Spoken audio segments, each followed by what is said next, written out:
Saudações! Meu nome é Gabriel Lisboa e o título do meu projeto é Mineração em Terras Indígenas na Amazônia Brasileira, Consulta Prévia e Protocolos de Consulta. Como coautor temos o Diego Ozuigawa e como orientadora a professora Caroline Barbosa. Como objetivo geral da pesquisa, temos analisar o procedimento de consulta prévia, livre, informada e de boa-fé, bem como os protocolos de consulta, visando a sua vinculação e também analisando a mineração em terras indígenas. A metodologia utilizada no trabalho tem caráter descritivo-analítico, de abordagem qualitativa por meio de pesquisa bibliográfica, com artigos científicos, teses de mestrado, teses de doutorado e livros, e análise documental, como os protocolos de consulta utilizados. Os principais autores: Organização das Nações Unidas, Érica Yamada, Caroline Barbosa, Carlos Marés, entre outros. Primeiramente, temos uma linha do tempo elaborada durante o projeto que fala sobre a progressão das legislações dos povos indígenas, onde até antes do século XX tínhamos políticas integracionistas e o genocídio de boa parte dos povos indígenas brasileiros, né? O genocídio, inclusive, de povos inteiros, né? Então, após o início do século XXI, a gente começou a ter, os povos indígenas começaram a ter, a garantia da sua própria existência, bem como seus direitos ao território e a consulta prévia também. Então, o que é a consulta prévia livre, informada e de boa-fé? É um direito dos povos indígenas, previsto na Convenção 169 da Organização Internacional do Trabalho, e como o próprio nome já diz, é uma consulta prévia antes de qualquer decisão tomada pelo governo, seja administrativa ou legislativa. Ela é livre de qualquer tipo de corrupção, ela é informada e ela segue o princípio da boa-fé. Durante o trabalho foram elaborados 2 fluxogramas. O primeiro, fundamentos básicos para da consulta prévia, e o segundo, as etapas do processo de consulta.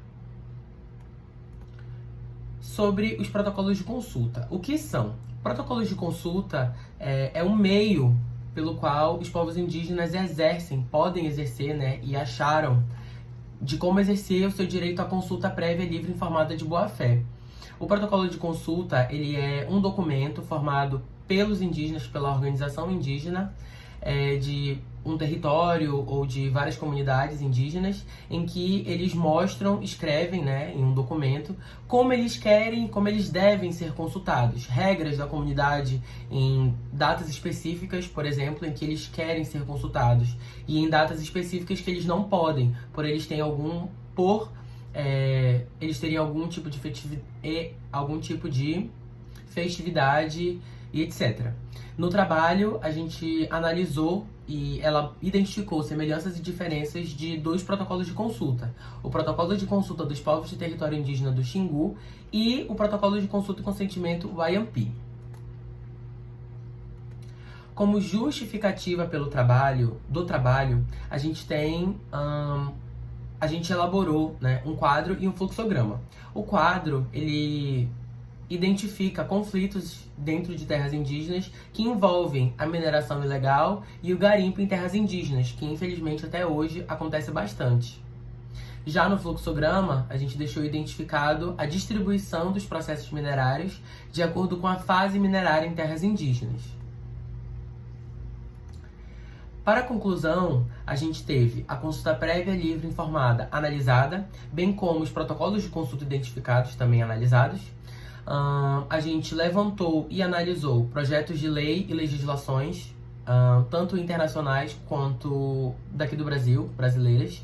E com isso a gente pôde chegar à conclusão de que a consulta prévia, livre e informada, ela é um instrumento administrativo que materializa o direito de autodeterminação dos povos indígenas e tradicionais em relação aos estados nacionais.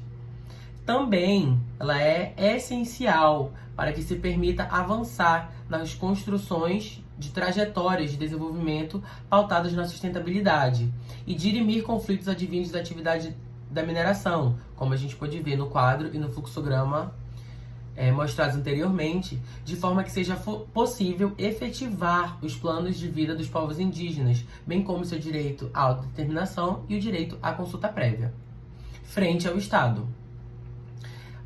Os agradecimentos, principalmente ao CONIC, por ter dado a oportunidade para a gente apresentar o nosso projeto aqui, e as referências bibliográficas utilizadas nesse trabalho. Muito obrigado!